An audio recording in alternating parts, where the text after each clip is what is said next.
2014లో మోడీ గారు తిరుమల తిరుపతి సభలో ప్రత్యేక హోదా ఇస్తానని మాట ఇచ్చి నెగ్గిన తర్వాత ప్రత్యేక ప్యాకేజీ అని మాట మార్చారు. ప్రత్యేక హోదా మనకు రావడం వల్ల మన రాష్ట్ర యువతీ యువకులు, మన ఆశా పారిశ్రామికవేత్తలు,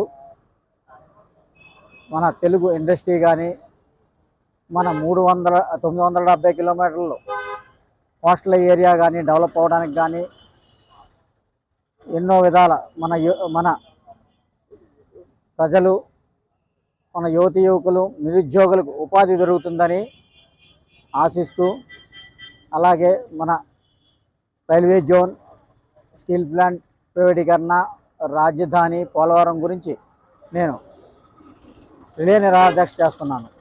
మన ప్రభుత్వాలు ఈ ఎలక్షన్ లోపు, రాష్ట్ర ప్రభుత్వాలు అలాగే ప్రతిపక్ష పార్టీలు, జాతీయ పార్టీలు, జాతీయ ప్రతిపక్ష పార్టీలు ఈ ఎలక్షన్ లోపు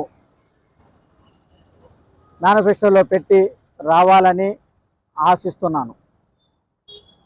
పెట్టేదాకా మేనిఫెస్టోలో పెట్టకపోతే ఆమరణ నిరాదీక్ష కూడా దిగడానికి నేను సిద్ధం అని చెప్తున్నాను.